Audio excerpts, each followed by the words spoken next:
పెట్టుంటే పాలమూరు ప్రాజెక్టులన్నీ కూడా పూర్తయిపోయి ఉండేవని సీఎం రేవంత్ ఈ సభా వేదికగా మండిపడ్డారు. 1,00,000 కోట్లు ఖర్చు పెట్టిన కాళేశ్వరం 3 ఏళ్లలో కూలిపోయిందంటూ చెప్పారు ఆయన. పాలమూరు జిల్లా అంటే ఒక భావోద్వేగంతో ముడిపడి ఉంటుంది.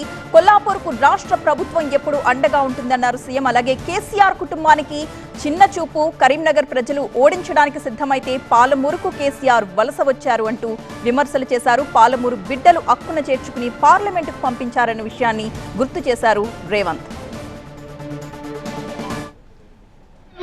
పాలమూరు బిడ్డకు అవకాశం ఇస్తే పనులు జరగనప్పుడు మీరు ప్రశ్నిస్తే అర్థం ఉంది.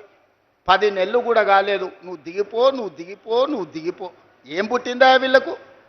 ఏం అల్కగా అట్లా వచ్చినా, మా గాలి కొట్టుకొచ్చినా మనము? పాలమూరులో మీరు అందరు మా అక్కలందరూ ఆశీర్వదిస్తే కుర్చీలో కూర్చోలేదా? ఏం అడుక్కుంటూ వచ్చిందా? నీలాకగినా గీత గీసి కొట్లాడి ఈ కుర్చీలో వీళ్ళందరూ కూర్చున్నారు. ఎవ్వరికి కూడా ఊకే రాలే. నిన్ను ఎంపీగా గెలిపించింది మేం కాదా?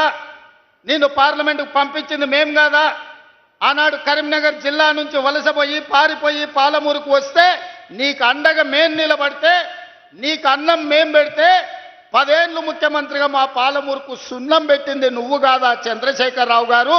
ఈరోజు ప్రజాపాలన వస్తే ప్రజాపాలనలో ఆయనకు దుఃఖం వస్తుందంట. ప్రజాపాలనను చూసి నేను అడగదలుచుకున్న, ఎందుకు వస్తుంది చంద్రశేఖరరావు గారి నీకు దుఃఖం? తట్ట పని, పార పని, మట్టి పని వలసలు పోయి కూలీలుగా ఉండాల్సిన పాలమూరు రైతు బిడ్డ, నల్లమల బిడ్డ రేవంత్ రెడ్డి తెలంగాణ రాష్ట్రానికి ముఖ్యమంత్రి అయినా నీకు దుఃఖం వచ్చిందా? మా పాలమూరు బిడ్డ తెలంగాణకు ఒక 20 ఏళ్ళు ముఖ్యమంత్రిగా ఉండాలి అని మా జిల్లా కంకణం కట్టుకున్నందుకు ఇవాళ నీకు కడుపు నొప్పయి దుఃఖం వచ్చిందా చంద్రశేఖరరావు గారని నేను అడుగుతుండా. మేము చేపలు పట్టుకోవాలి, మేము చెప్పులు కుట్టుకోవాలి. నువ్వు నీ బిడ్డలు నీ మన్మన్లు ఎవరు రాజ్యాలు ఏలాలనా?